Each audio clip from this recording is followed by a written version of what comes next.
30 diseases and disorders. That's not true.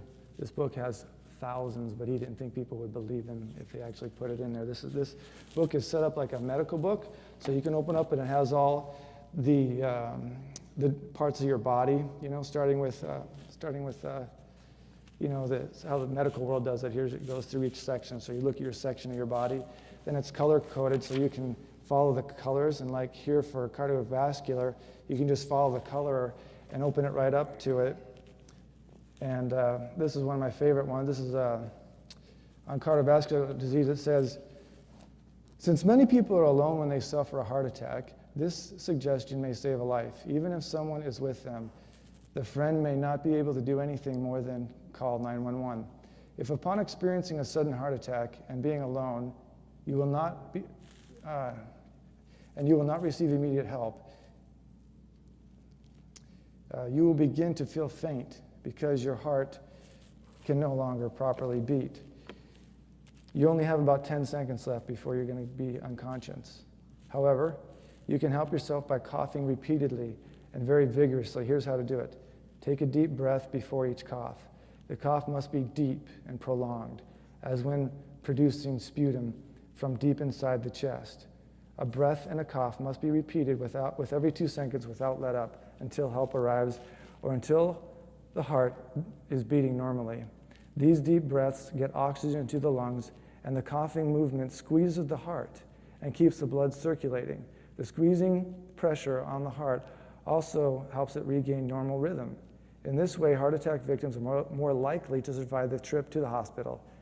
Tell as many people as you can as possible about this. It could save their life. An Australian study found that this coughing vigorously, called CPR, until help arrives, can help to save lives of people experiencing a heart attack or cardiac arrest. And there's a bunch of other cures for heart stuff here. But this book covers everything that would blow your mind. It covers absolutely everything. It's got full color pictures to how to identify all the flowers and which ones are poisonous, all the vitamins and minerals. It has John Harvey Kellogg's 100 pages of hydrotherapy. That's free stuff, how to cure your body from, and demonstrates how to do it. It's got the insurance actuary in here to tell how long you'll live.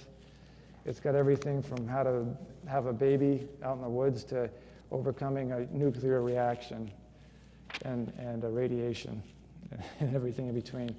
And then, as usual, Vance Farrell has a complete set of beliefs, of the Adventist beliefs in here, and gets into stuff like what happened to Pontius Pilate after he killed Christ. Very fascinating. I only have, I think, a couple of those, and I have it here in Spanish too, which is actually the version before that. This is the sixth volume. So that's probably all I'm going to show you right now. So always more great and awesome books to read, aren't there? I guess that could be our a note on educating ourselves continually. So tonight we're in night 5.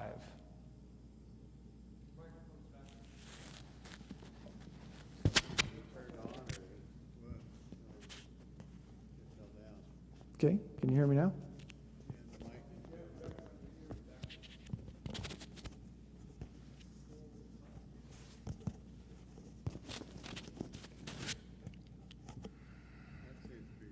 Okay. Okay, well, welcome, everyone. Yeah. Greetings, earthlings. Welcome. Welcome. All right, so we're at number 5 here, number 5. And once again, I don't know if you're as amazed as I am at the simplicity of these and how powerful they are.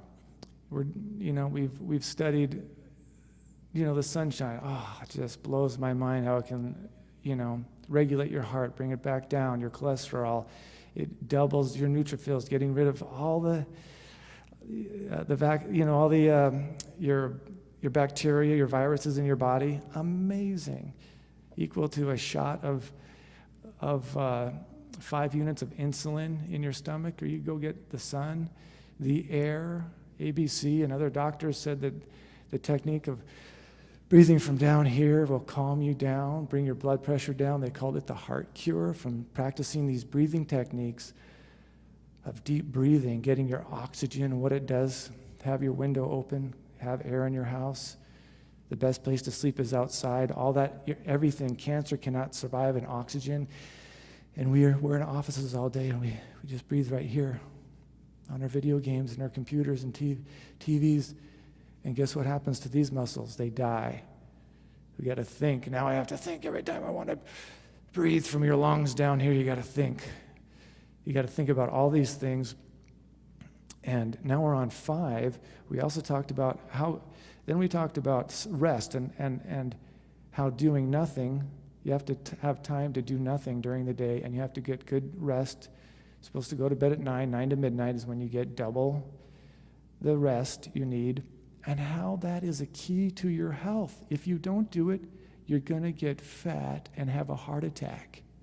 Do you guys remember that? That's what the doctor showed. They zoomed inside the body, and they showed how the lack of sleep causes you to have a heart attack, causes cholesterol to close off the valves to your heart, and it makes you angry and unhospitable. So get your rest for the rest of us. If I love my neighbor, I will get rest. And we need times to get away. We need retreats. We need spiritual retreats like we're doing right now. You need to do something different. Doing something different is refreshing. And when you go home and you're exhausted, that means you were engaging in something that was amusing but not refreshing.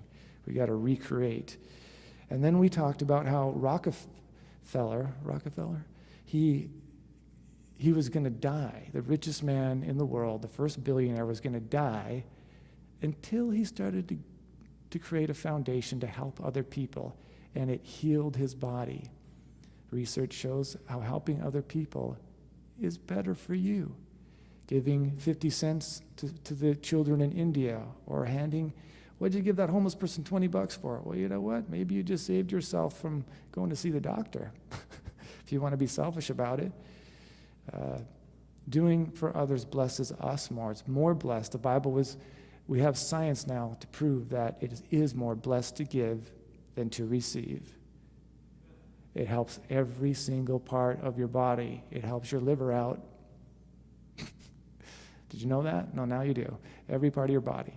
And now we're going to talk about abstinence, self-restraint. Okay, so let's get into this. Let's look at our first slide here. Let's talk about how the miracle, the healing power of temperance, living temperately. Let's talk about this. Next slide. Okay, so we're coming to week 5, and hopefully we're setting goals here. When we do this, there's going to be handouts. There should be handouts for everyone, and you're setting goals. If we redo this, we're going to have all that. And at this point, we wanted to be intentional about everything. None of this is going to happen. The 5 things I just told you are not. They're right there for everyone to have. They're free for everyone, but we have to engage our mind and practice these things. And so we want people to be encouraged. We want you to be, forgive yourself. These things are always there waiting for you, just like God, to come back and engage in it again the next day. Recharge, get up, and start again. And so there's no reason to, let's have our next slide. There's no reason to be discouraged about these or hopeless about this. We are to, forgive ourselves and that's what temperance is about, is taking it all up. We're never perfect. Everyone's going to stop practicing these things. Pick it up and start again. I'm reminding you every night of what we did. And the purpose of me reminding you every night is so that you will take these things and practice them. I'm telling you, sunbathe. If you can't sunbathe naked, on both sides for 2 to 15 minutes a day, then purposely get as much sun as you can for 2 to 15 minutes a day. Talking about breathing, I'm telling you, make a routine up when you get out of bed. As you thank God, take deep breaths. Take a walk outside before you go to bed. I'm asking you to incorporate these with your prayer life. As you're thankful to God, you believe, you ask him, but you believe and you're thankful. Thank you, God. I got all these problems, but you believe he's going to take care of them. And you're putting your mind in this gratefulness. I'm thinking of all the things that God is giving me. And then, the rest. Do things that are restful for your body. So these are things to be intentional about. Okay, so that's all I'm saying. Never give up. Okay, our next slide. One more. Okay, so temperance. So temperance and is different than abstinence, which temperance is more about self-restraint. Okay, and then my next slide. My personal favorite. This next slide is steadfast endurance. I've replaced the word long-suffering in the King James with steadfast endurance. One of the gifts of the Spirit, long-suffering. Long-suffering? Steadfast endurance sounds better. I like that. There's confidence in that. There's power in that. And that's more of a gift. I don't want the gift of suffering a long time. No, gracias, Señor. I'll take steadfast endurance. It's more manly. Self-control, then, is what we need in order to succeed physically, mentally, morally. We need self-control. We must have temperance in regard to things that are good and abstain from things that are not good. You can keep going on that last slide. Let's go. So are we there yet? That was the point on this next slide. Are we there yet? Almost. So we're halfway done. Number 5. This is lesson number 5. Okay, so let's go to our next slide. Okay. And the point is just what we're saying here is self-control, right? Temperance, moderation in all things, all right? All right, our next slide. Okay, and here's the 10. We're doing these out of order. So live temperately is the one we're on here. Here's the 10 that together, this 10 will keep you healthy and give you, I don't believe that you're going to live 10 years longer. I believe you're going to live longer than 10 years longer. Dr. Oz said, if you can hear the sound of my voice, you're going to live to be 100, and you're going to have health. And does he have all the stuff that we have? He has a lot of it. But this is what God has given us.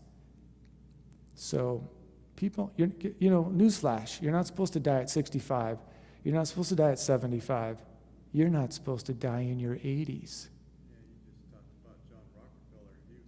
He died at 9. He was going to die at 53, right?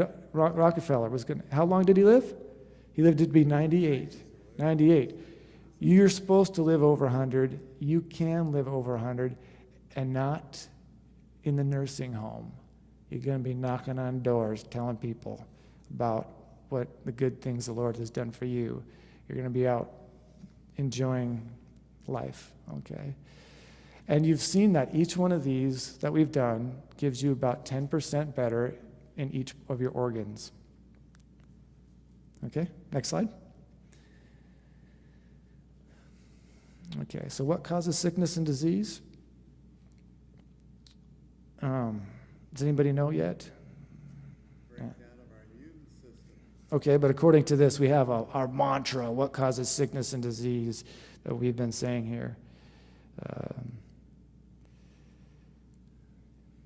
So sickness and disease is an effort of nature to free the systems from conditions that result from a violation of the laws of health. So we've violated these 10 laws that we just saw. Not getting the sunshine, not getting the rest, not giving away ourselves to others. And so our body kicks out sickness as a response to that. Okay? And it's a good thing. So sickness is not necessarily a bad thing. We're looking at it as a good thing. I don't know how this got here. Oh, yeah, I do. I mixed this up with the last one. Okay, so let's read this. True temperance teaches us to abstain entirely from that which is injurious and to use judiciously only healthful and nutritious articles of food. Everybody says that all things in moderation. You ever hear that? Oh, all things in moderation. That's why I can drink this, why I can eat this. Is that the truth? No, that's not the truth. All good things in moderation. And not only all good things in moderation, but you know what? That means we don't always partake of that which is good. We use judiciously. We fast from things which are good. We don't, well, this is good for me. I'll just drink all the water in the world. Then you're drowned. You know, that's called drowning. So even the good things, and why? Why do we do this? Because this self-discipline, this idea of abstinence strengthens your brain, it strengthens your heart, and every one of your organs. Let's have our next slide. Okay. So tobacco use, okay, this one. Inhalation is shown to slow circulation and decrease oxygen to the cells. In turn, suppresses the body's immune system, kills half the people who do not quit, according to the FDA. Everybody knows it's bad, but look, I'll never forget this one time these two girls came out of, they were taking a nursing class, and they've been 20, and I was not much older than them. And I said to them, oh, you're smokers, aren't you? And they said, how do you know that? Because of our teeth? I said, no, because of your face. And God help me, but I don't mind hurting people's feelings if I can help them out. You think a 20-year-old girl wants to know that her face already is sagging because she's smoking? I told that to them to hurt them in a good way. Maybe make them think, maybe you're not going to die in 70, but by the time you're 30, you ain't going to be looking so good. What happens to all that smoke when you're smoking? It goes up to your face. It messes your face up. You can tell a smoker by their face. So I was hoping to encourage that girl to stop smoking and hopefully shock her.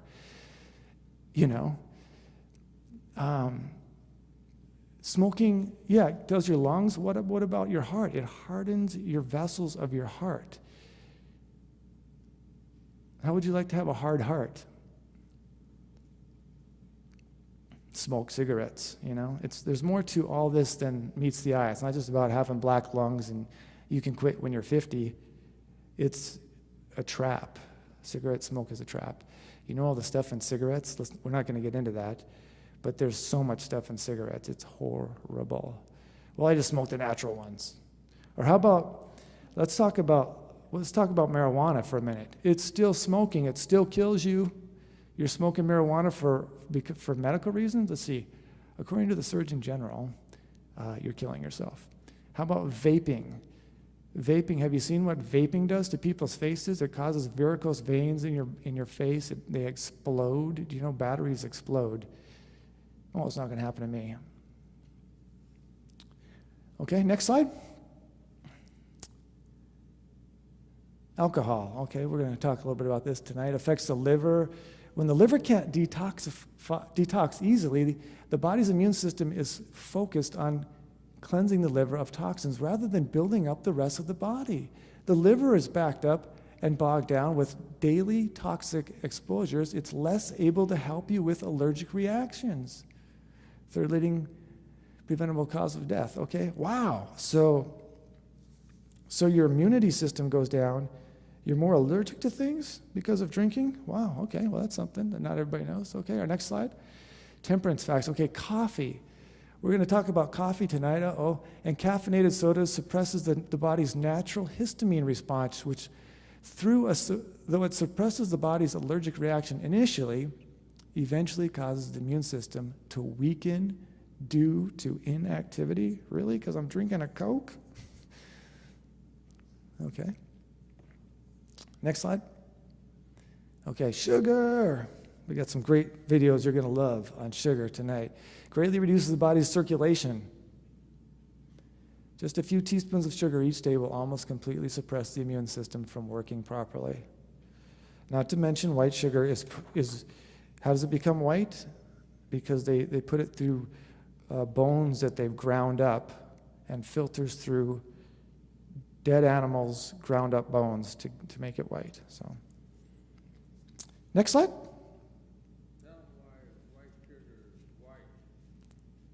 Excellent. I believe I just did. Next slide, please. Okay. So basically, what causes disease? We know that there's always a cause for disease. And that's just what we're talking about here tonight.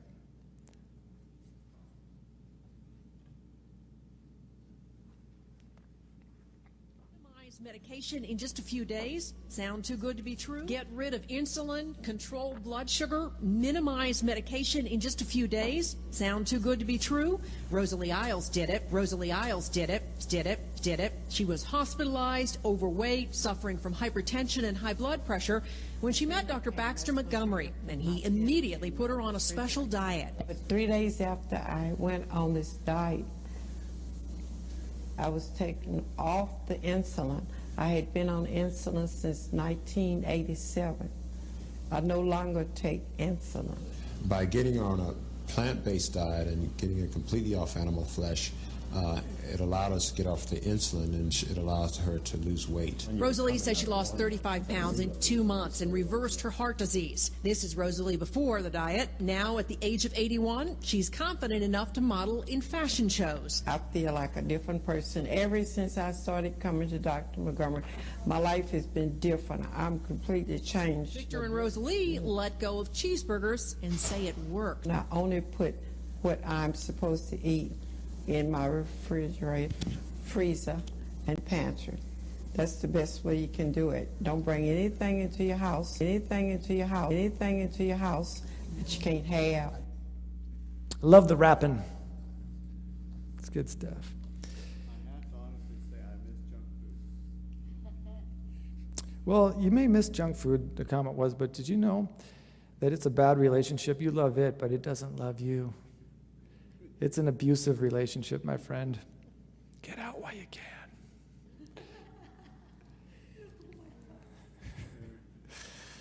This lady was 81 years old. What? That's kind of the point of tonight. Don't give up. Have steadfast endurance. Be temperate in all things. Don't give up. She was 81, and she figured this all out. You can always preserve and determine how you finish. So to live temperately, we cannot compromise. No matter how old you are, right? This message is powerful for everyone. And then the other thing she says is, don't bring anything into your house that you can't have. Well, I'm just going to hide these cigarettes over here in the freezer. Well, I'll just put these chips over here and this and that and other, I'll put this vodka in my back pocket. Now, we're not trying to take everything away from everybody, all right? The point of this is, stop smoking and drinking, okay? Yes, definitely. I don't know, then the sugar and the chips, this is terrible. The idea, though, is not to take away, but to add. And for instance, this book adds one thing. First day, it adds something that is very good. But when you hear, it's stupid. Okay, oatmeal. Add oatmeal. Add one good thing. They talks about adding oatmeal. This is not a book, is it? Healthy Self is not a book. It's a program. And it's a course that we take, all right? And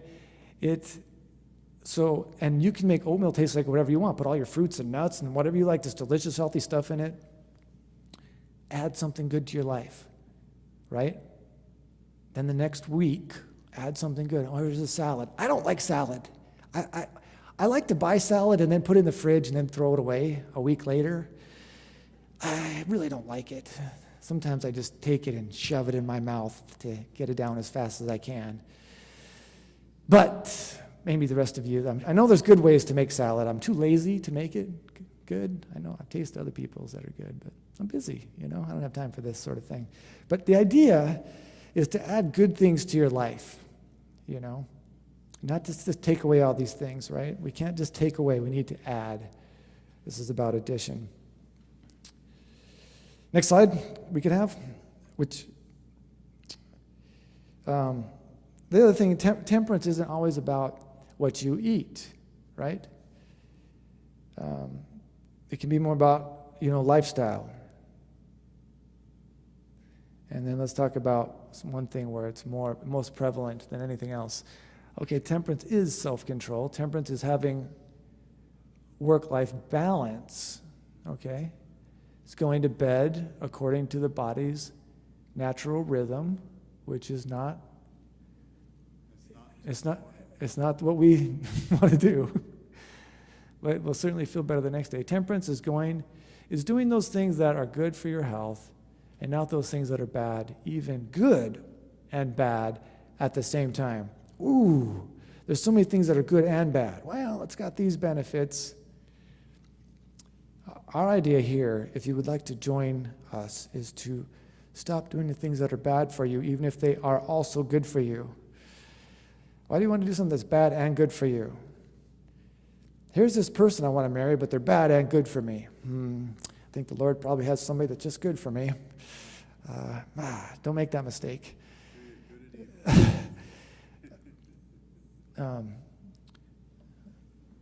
So, temperance is not doing those things in excess. Temperance is eating the right foods at the right time. There's a whole thing to that you can study. You know that we get our stomachs upset. For instance, nuts take about 4 to 5 hours to digest. Juice takes about 20 minutes. So if you eat a bunch of nuts and drink juice, or fruit will take a little longer, it's got more fiber, that's fine, go ahead. But these certain things you don't want to do in certain orders. Like, you can slow down the process. Anyway, read a book on it. Temperance is eating the right amount of food and not overeating, okay? Wow. All right. Next slide.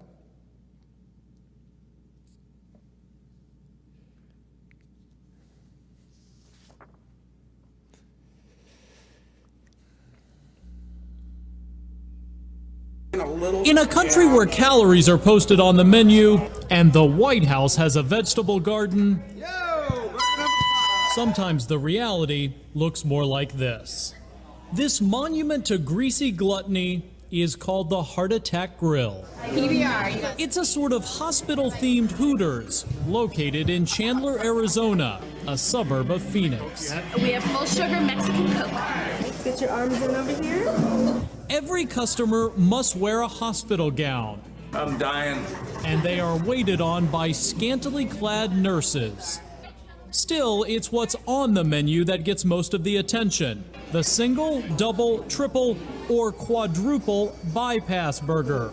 Oh, and they do have fries called flatliner fries, fried in lard, and those are unlimited. To wash it all down, how about a butterfat shake? The restaurant has become a bit of a national sensation.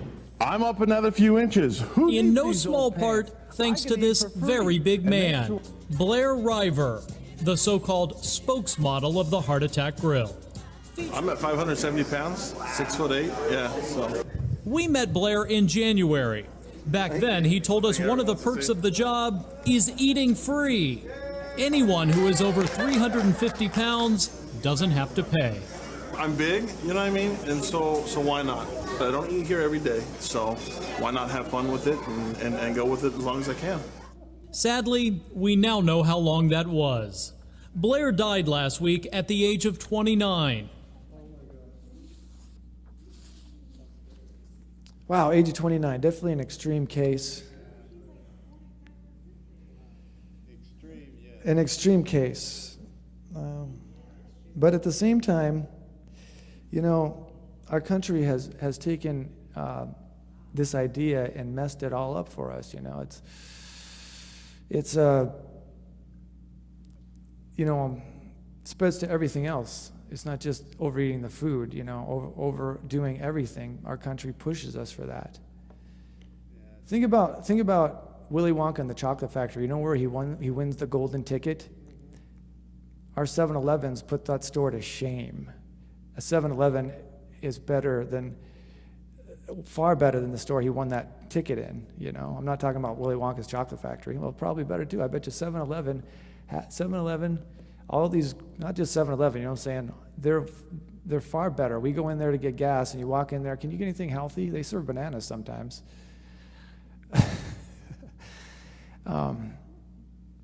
But our country really has taken this to another level, really, of drinking coffee, cigarettes, alcohol,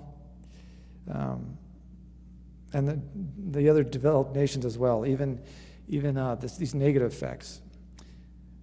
Seneca said, man does not die, he kills himself. Moderation is something that but few value as they should, yet it is the cord that binds together many other health principles, temperance. This guy's not the only one that died because he didn't have any temperance. It killed him. This message tonight about how you can reap the benefits, this guy had the opposite of the extreme, and it killed him. Okay? So we're going to show some slides upcoming that are confusing, some about some of the confusing things in the media. Okay, go ahead.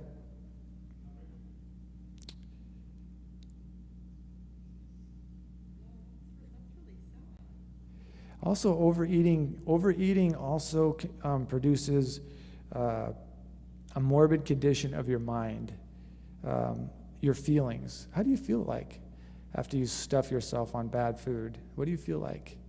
Depressed. You feel depressed. Ooh. Even if you stuff yourself on good food, right? Because you're monitoring those things that are good. Excellent point. I like to point out to people too, we're showing the donut here, the pink donut. Has anyone looked at the pink donut? A green apple? I don't really like green apples. Anybody drawn into the donut on the slides? It has flour, yeah. So the other thing that I think of is when you have a donut, there's always a fight after people eat donuts. Think about the last time you had donuts. Did you go out with your family or out with somebody? You get that sugar crash. Man, there's a fight after that. Okay, next, let's do our slide.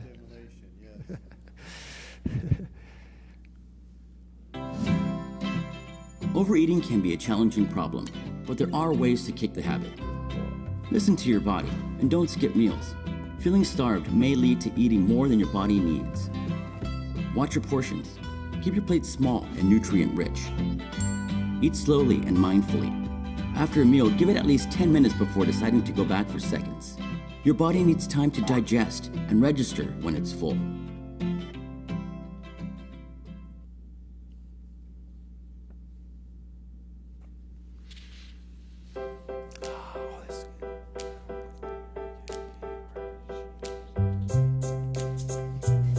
I'm Jen Powder. I'm a weight loss and fitness expert, and today I'm here to dispel the myth of moderation. This came to light in a discussion I was having with one of my clients when she shared that she had this belief that she could have pretty much whatever she wanted as long as it was in moderation. But it's not true.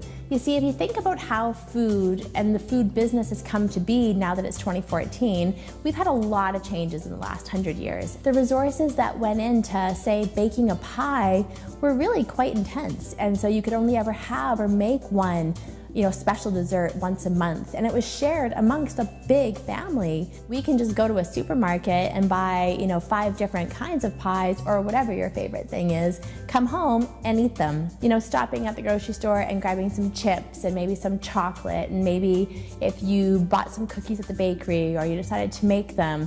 When we have a little bit of that stuff every day, we're putting more sugar, more flour, more butter, more calories into our body than most of us can handle.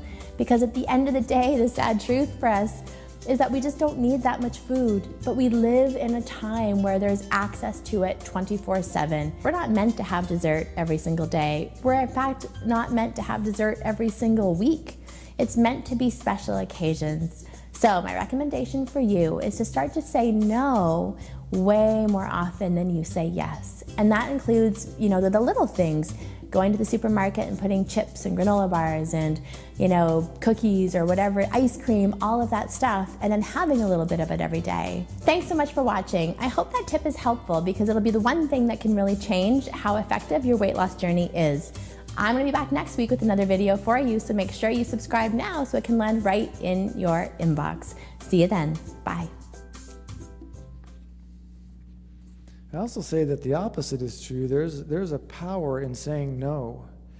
There's something that you can discover yet about saying no that will empower you, and you'll feel good in a good way.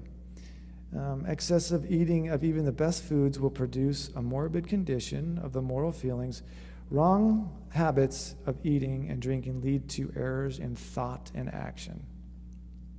Indulgence of appetite strengthens the animal propensities, giving them the ascendancy over the mental and spiritual powers. What? Really? So quite simply, what we eat, the food that we eat, turns into blood. Think about it. It gets digested, your stomach turns it into blood. That blood then goes and supplies tissue, turns into organs. One of our organs is our brain. Your brain produces thoughts. Thoughts produce actions. Actions produce character. And character produces destiny because of what you ate. And wrong habits of eating and drinking lead in errors of thought and action. Indulgence of appetite strengthens stuff that you don't want strengthened. And okay? Get rid of aluminum pots and aluminum deodorant so you don't get dementia. Chlorine in water will harden your arteries. Angels. I started making my bed when I was like 25. I didn't learn organization until I was older. I thought, and that was one of the reasons.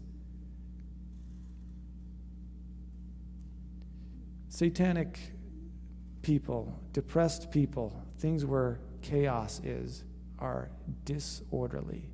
The universe is completely orderly, from down to the preon to the farthest galaxy, is to the flowers having, each flower has this many petals and this many numbers. Everything is completely in order in God, and chaos reigns in the people's lives who don't have him. So I clean my bedroom, I think I want to have a home that invites the right spirit in. And there's a blessing in organization. Refuse to live a life of anxious concern. Worry wears out the life forces. If you can't solve it in 5 minutes, give it to God and pray and forget it. I love that. That's super powerful. Okay, next. Okay, sugar intake is directly linked with heart disease. Really?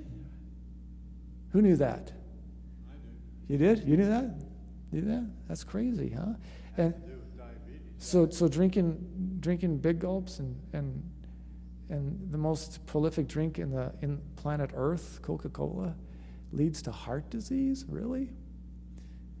Also, Coca-Cola, I took out their video back in the 90s. I was so bored. I went to the library and watched Coca-Cola's VHS tape on the history of Coca-Cola, in which they denied that there was ever cocaine in Coca-Cola. Where'd you guys get the name? My uncle, on the other hand, is a Coca-Cola fanatic. And when Coca-Cola in the 80s was getting ready to go to Coke 2, he stockpiled a bedroom full of Coke. And people didn't like Coke 2. So they came out with Coke again. And guess what? He still had plenty in his bedroom. And other fanatics like him tasted it, and it wasn't the same. So then they went back and made classic Coke. So the Coca-Cola company has a history of lying. Anyway, alcohol consumption is linked to increase in obesity. And what kind of obesity? The kind where you have nutrient deficient vitamins in your body because you're filling up on garbage. So this weight that you have is garbage. You're eating nutrient deficient food that God put on this earth, and then man put in a laboratory and took the vitamins out and the germospore, whatever, and all these parts. Then they added a bunch of chemicals and things that on the MSDS, the Material Data State and Safety Data Sheet, and the EPA says are are caustic, things that are not food. And then when you hear the crinkling of the Dorito bag, everybody in church will wake up and the birds outside will come and look in the window and the dogs come up to you and everybody's like, share that. The sound of food is the crinkling of a bag. That's what we've come to. I mean, you can wake up the dead with the crinkling of a Dorito bag. Open that up. and this one lady talked to her for 2 years, and she's always saying, "Oh, I'm so fat, and I need to stop." And she'd always say this. I'm like, "Okay, I'm not going to talk to you about your weight, But she kept saying this insistently and she was always eating the fire Cheetos. I'm like, I don't look in your shopping cart. If you see me at the grocery store, I'm not going to look in your shopping cart. I don't have any interest in what you're eating. That's up to you. I'm not here to judge you. I got enough problems in my own shopping cart. All right. So 2 years. Then one day I was in the staircase, walking down the stairs, and she was walking up, and she's like, "Oh, I got to stop eating these chips.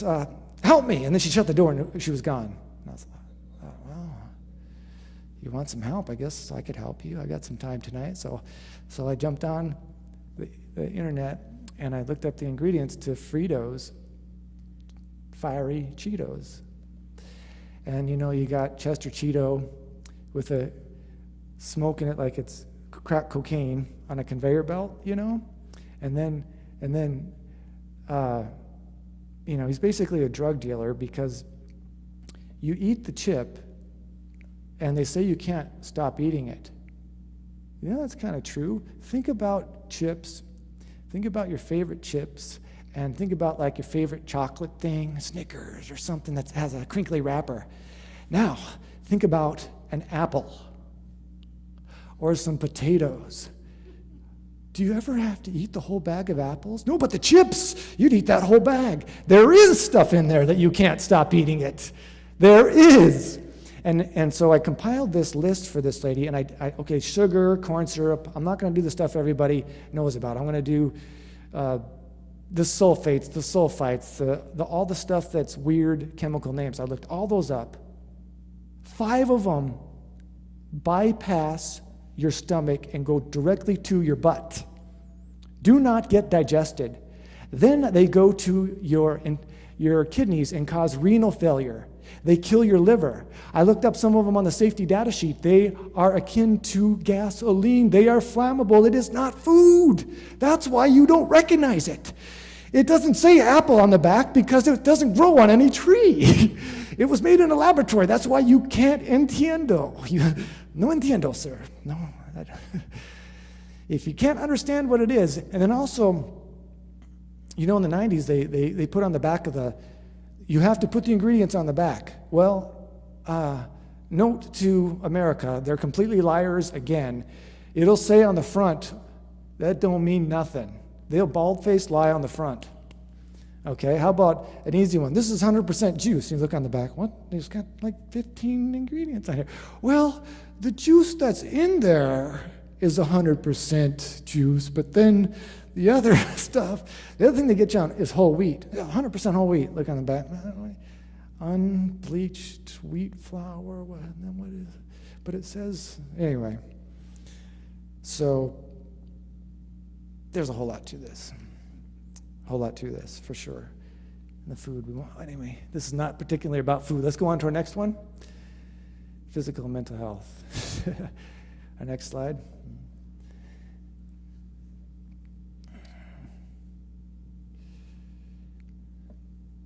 Okay, sugar intake is directly linked to heart disease. Okay, excellent. Thank you.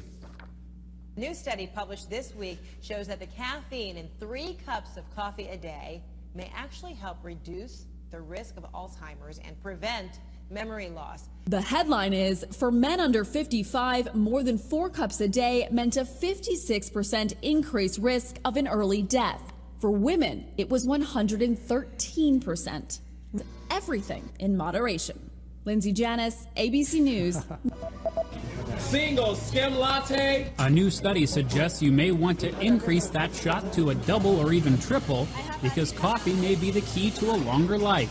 Even a single cup a day could modestly improve longevity, although the report didn't say by how much. So what this study does is gives a little bit of reassurance to us when we're drinking our coffee in the morning.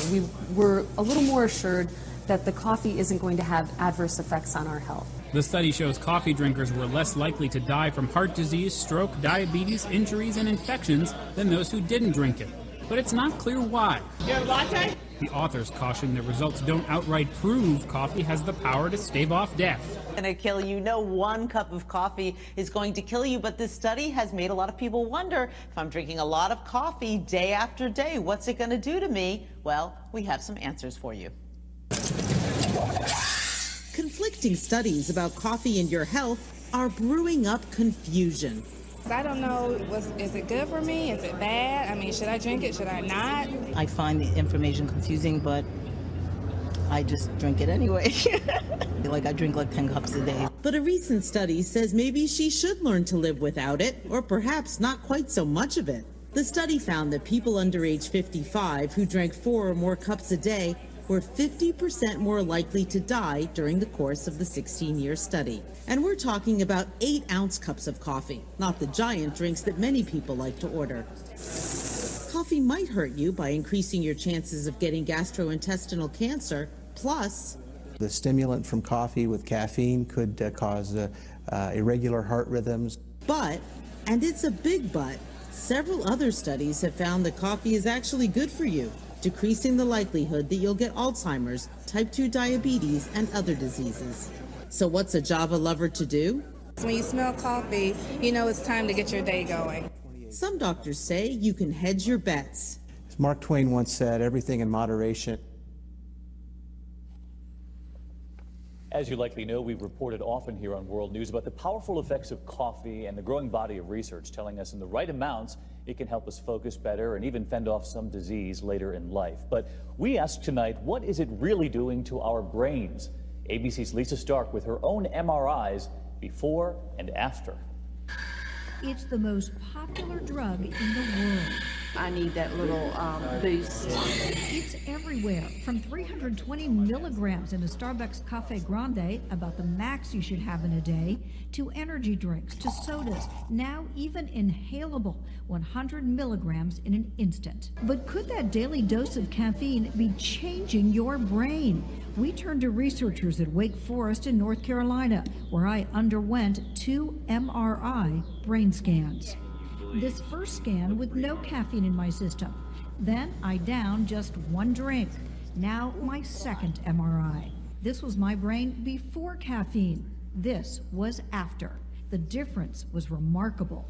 It's like a 40% drop in the blood flow to your brain. So that's a lot. So before caffeine, with caffeine, the blood flow to my brain dropped about 40%. 40%. Really? Yes. Why the drop? Caffeine blocks a chemical called adenosine, which controls blood flow to the brain. Add caffeine, blood vessels constrict, less blood circulates in the brain, and your blood pressure and heart rate go up. So if you skip your regular coffee, that surging blood can trigger a caffeine headache. It's like trying to get a fire hose to pump blood up through your skull. If you're a caffeine lover, your brain has actually changed. It now functions normally on caffeine. How much caffeine do I have to drink to change the physiology of my brain? Not very much. Not very much? No. Like even a cup a day? 1 cup a day will change your brain. The good news, experts say for healthy adults, a few cups a day is not dangerous. But keep in mind, a little caffeine can do a lot. Lisa Stark, ABC News, Winston-Salem, North Carolina.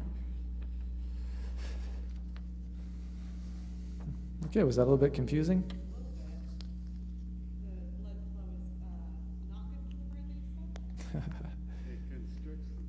first study said that you're going to die. The second study said it was good for you. They had nothing to back it up.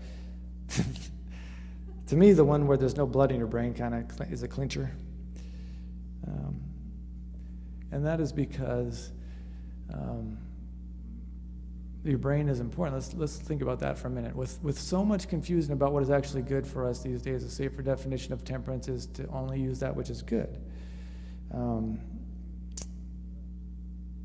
We know that the best rule of thumb as temperance is concerned is nothing that is good for you will at the same time be bad for you.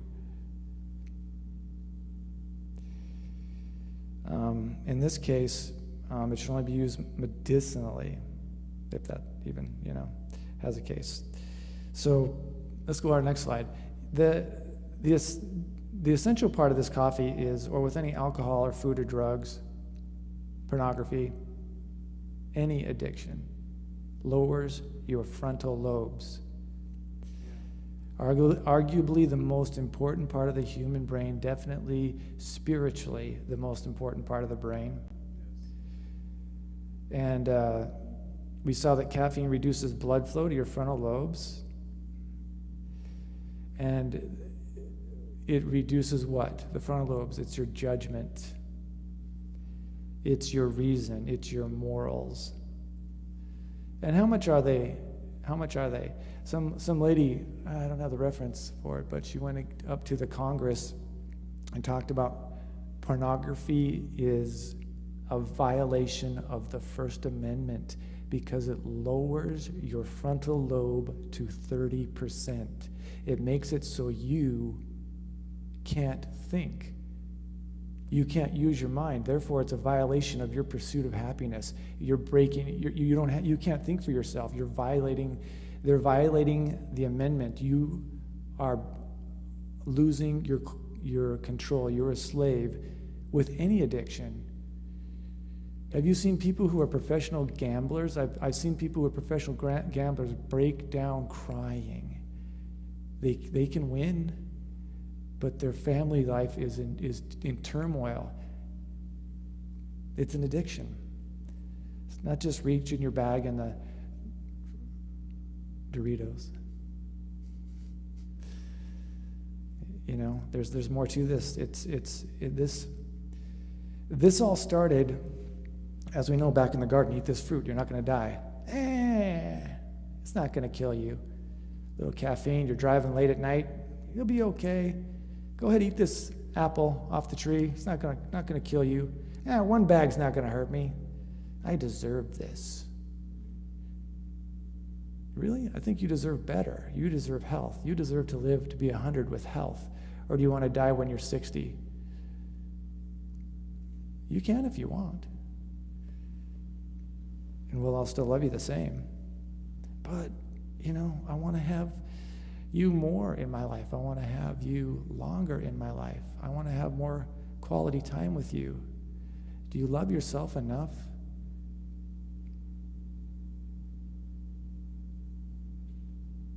So when this area is compromised through intemperance, it's not a good thing. Okay, our next slide. Or do we read this one? Frontal lobe. Yeah, frontal lobe. We talked about that. Next slide. The frontal lobe is the area of the brain for reason. Yep, that's true. I was ahead of myself. Your judgment, morality, okay? It's important. Okay, why does every one of these affect the heart? Have you noticed that? Everything that we've done has been, the biggest thing is your heart. What's the number one preventive reason for death in the United States when it comes to prevention? Is your heart. Cardiovascular disease, vascular disease, your heart. What's the most important thing spiritually? Your heart. What's the thing that's most under attack? Your heart. How did all this start? Food was a test. Is food still a test today? What was the first processed food? It was in the 1800s. It was canned devil's ham in a can with a picture of Satan, all dressed up in his Halloween costume with a pitchfork. And Don Jenkins showed us the history of food, and it'll blow your mind how we've gotten to where we are today from the 1800s. It slowly infiltrated our minds and our diets and our houses and our kitchens. And it is a direct onslaught to our hearts and to our frontal lobes. We're in a war, and we're in a food war. So, okay, next slide. Examples of intemperance can include the use of alcohol, tobacco, caffeine, but intemperance is not limited to what we ingest, but can also involve overworking and staying up too late. All right. That's true, temperance in all things. Next slide. Okay, caffeine is the #1 drug sold in the world. True or false? True. Okay, what's number 2? Nicotine. Alcohol. Let's go to our next, as far as liquids go. Next slide. Alcohol is the number 2. Okay, yeah, more caffeine sold. So that's probably because, cool.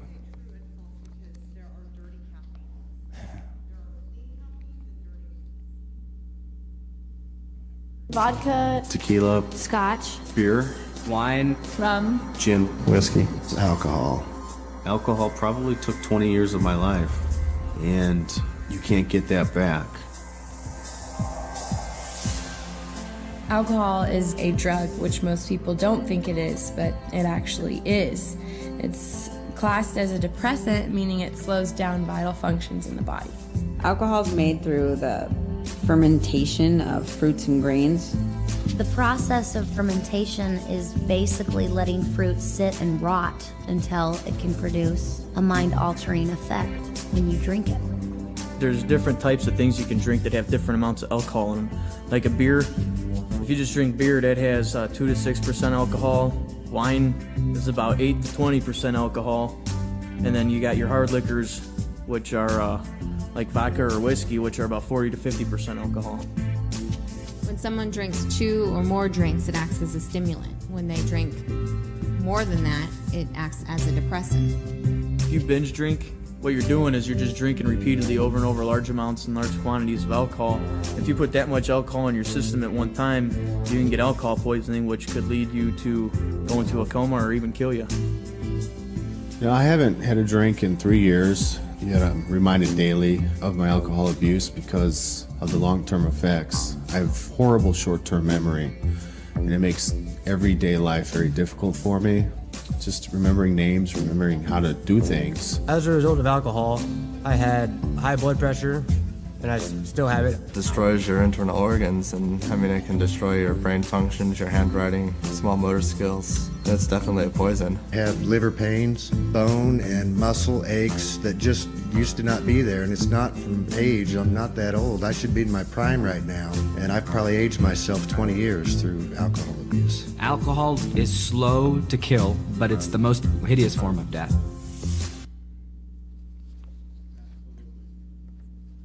So then, did Jesus' first miracle was to make everybody drunk? Was the feast at Canaan? Was there a bunch of carts with their wooden wheels and they're off in the ditch because his first thing was to make wine? We know that oinos in Greek can mean fresh fruit or wine. Okay, so which one is it? Oh, well, it's wine, obviously. It's obviously wine. It's obviously the alcohol one. That's what everybody uses. Really? Guess what? It was on Passover. You're not allowed to have fermented things on Passover. So it was not fermented. That's why Okay. such good wine. It was good. It was a good wine. Okay.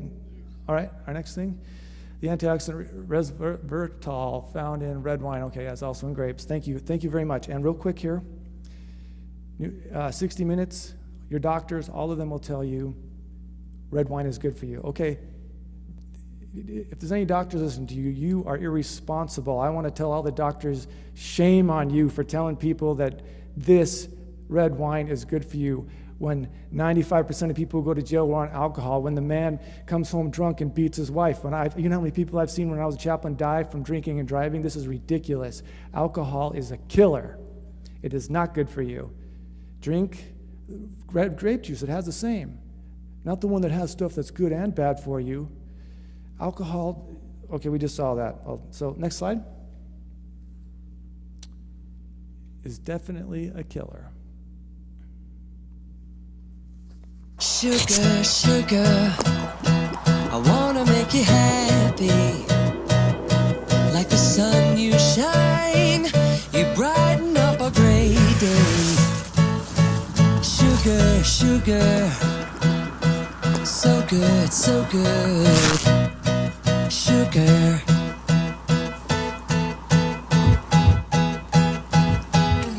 Sugar, sugar, you really make me happy. I get to feeling high, I wanna shout it from the mountainside. Sugar, you're so good, so good. Sugar.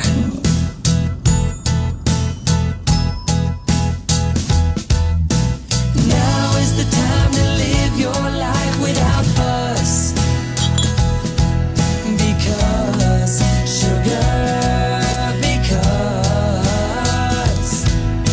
now is the only time there ever was that you can make life sweet. You could, you could. Sugar, sugar, I wanna make you happy. I wanna give you the good love. I wanna give you a bear hug. Sugar, you're so good. Sugar. Well, that ought to convince a lot of folks. So the rest of our videos are going to be about sugar. So let's go to our next slide. Why is sugar, it's so sweet, right? That's why it pulls us in so much. Refined white crystallized sugar is a toxic poison that suppresses the immune system. But we're so addicted to it. Next slide. Cancers, wow, really? Okay. The chances are good that sugar is a bigger part of your daily diet than you may realize, which is why our story tonight is so important. New research coming out of some of America's most respected institutions is starting to find that sugar, the way many people are eating it today, is a toxin and could be a driving force behind some of this country's leading killers, including heart disease. As a result of these findings, an anti-sugar campaign has sprung up, led by Dr. Robert Lustig, a California endocrinologist, who believes the consumption of added sugars has plunged America into a public health crisis. Is sugar toxic? I believe it is. Do you ever worry that just sounds a little bit over the top? Sure, all the time. But it's the truth. Dr. Robert Lustig is a pediatric endocrinologist at the University of California, San Francisco, and a pioneer in what is becoming a war against sugar. Deep breaths. Motivated by his own patients, too many sick and obese children, Dr. Lustig has concluded that sugar, more than any other substance, is to blame. What are all these various diseases that you say are linked to sugar? Obesity, type 2 diabetes, hypertension, and heart disease itself. Lustig says the American lifestyle is killing us. And most of it, you say, is preventable. 75% of it is preventable. While Dr. Lustig has published a dozen scientific articles on the evils of sugar, it was his lecture on YouTube called Sugar, the Bitter Truth that brought his message to the masses. I'm standing here today to recruit you in the war against bad food. By bad food, Dr. Lustig means the obvious things, such as table sugar, honey, syrup, sugary drinks, and desserts, but also just about every processed food you can imagine, where sugar is often hidden. Yogurts and sauces, bread, even peanut butter. And what about the man-made, often vilified sweetener, high fructose corn syrup? Is it worse than just table sugar? No, because it's the exact same. They are basically equivalent. Problem is, they're both bad. They're both equally toxic. Since the 1970s, sugar consumption has gone down nearly 40%. But high fructose corn syrup has more than made up the difference. Dr. Lustig says they are both toxic because they both contain fructose. That's what makes them sweet and irresistible. But as sugar and high fructose corn syrup became cheaper to refine and produce, we started gorging on them. Americans now consume 130 pounds per person a year. That's a third of a pound every day. Dr. Lustig believes those sweeteners are helping fuel an increase in the most deadly disease in America, heart disease. Kimber Stanhope's studies suggest that when a person consumes too much sweet stuff, the liver gets overloaded with fructose and converts some of it into fat. Some of that fat ends up in the bloodstream and helps generate a dangerous kind of cholesterol called small dense LDL.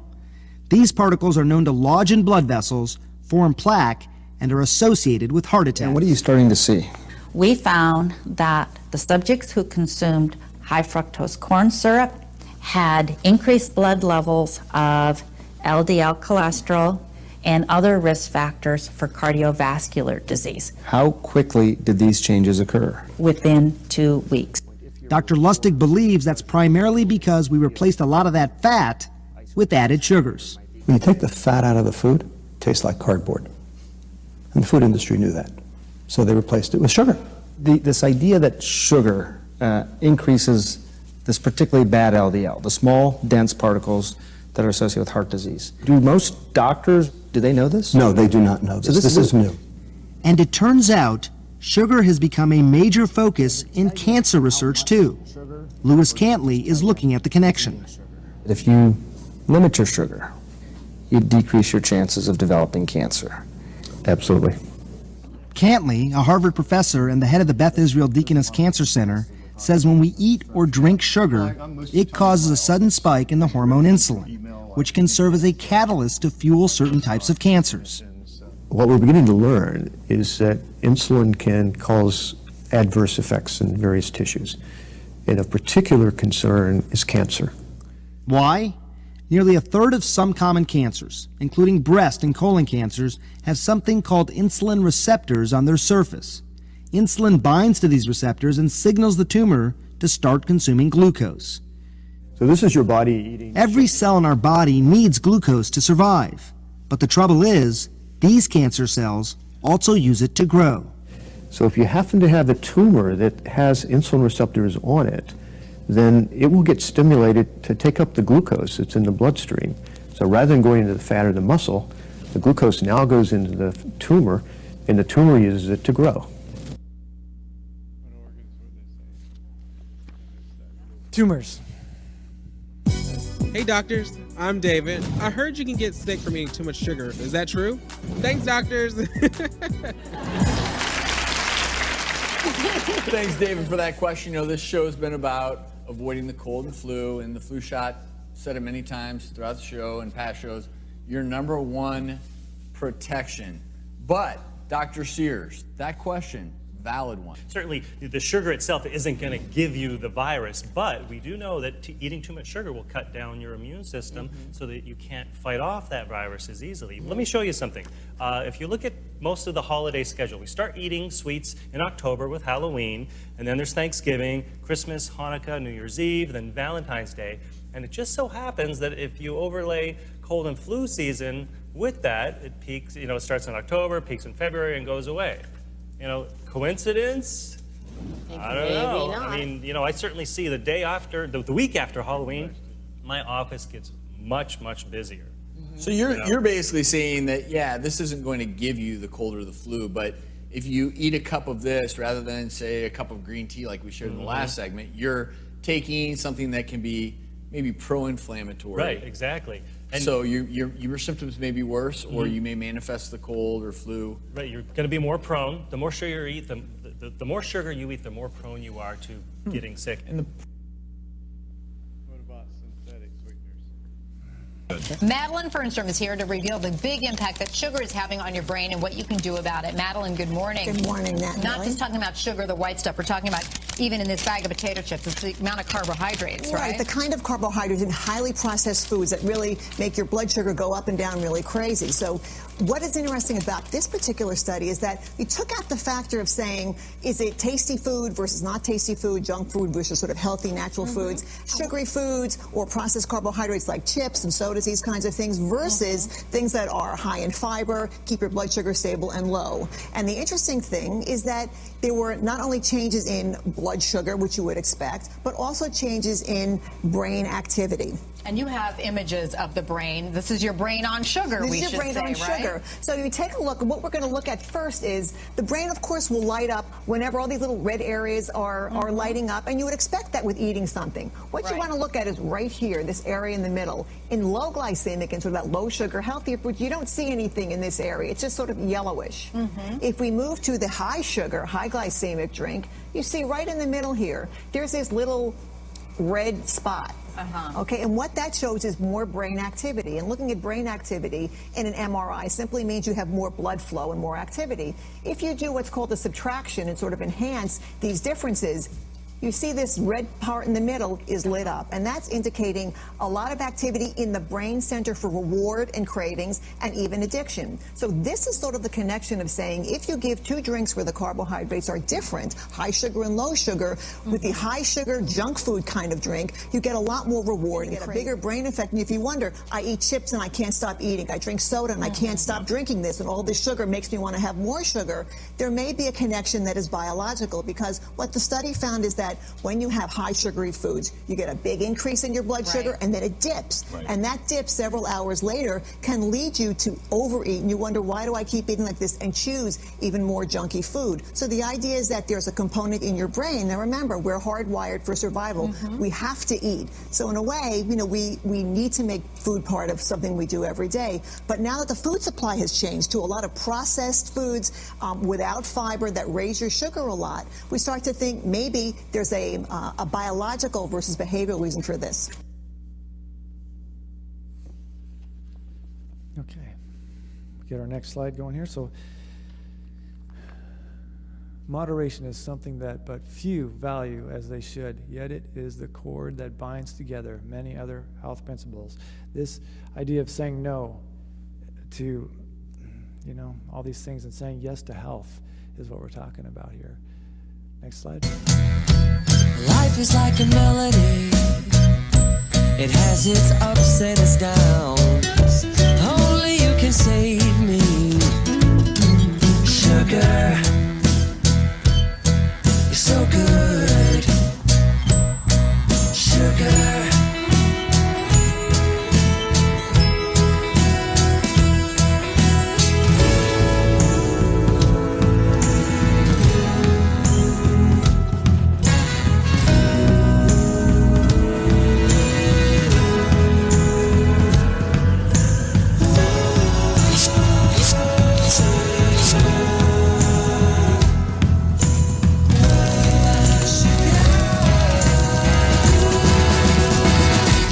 Powers in your head.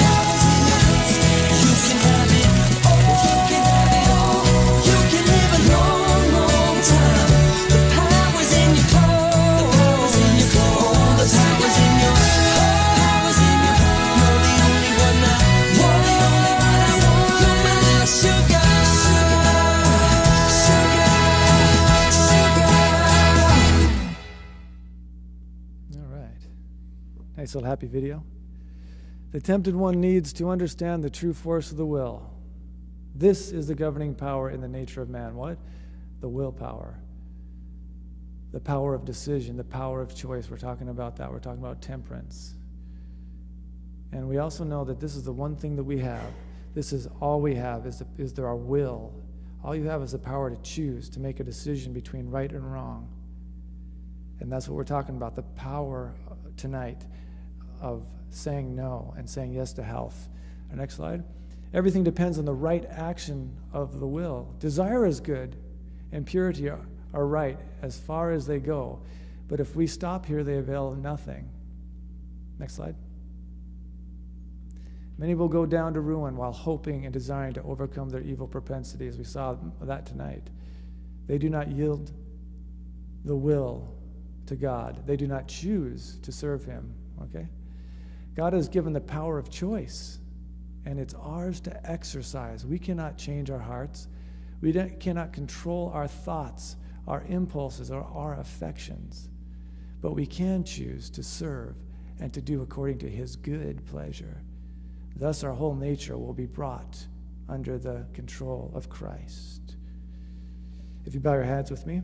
Heavenly Father, Lord, we thank you that you've made us clear the good things. You've given us such good things upon this earth that we can partake of, Lord. And we've seen a little bit more clear tonight the things that seem good to us on the surface, the things that we've grown up being good. Help us to say yes to more things that are good. And that as we continue this seminar, that each of these things that we're learning would be more good in our lives, Lord. And to that end, Lord, we just want to be more right. In your name, Christ, we pray. Amen.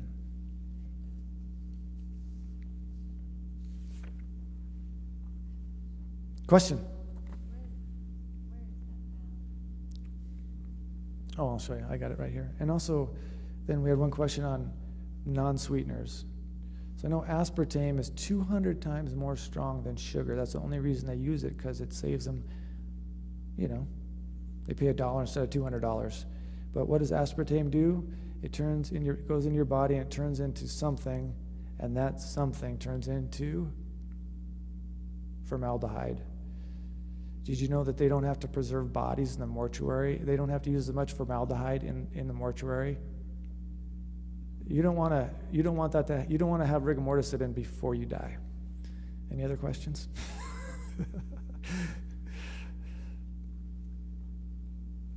All right, have a good evening. Thanks for coming. I have just a Okay. comment. Oh, comment. This isn't a question, but there's a group in San Diego called Live Well San Diego. They've had a grant for over 10 years. They started around 2010, and their purpose was to help San Diegans live better. They discovered what they call 3-4-50. This is important for us to know because we live in San Diego, and 3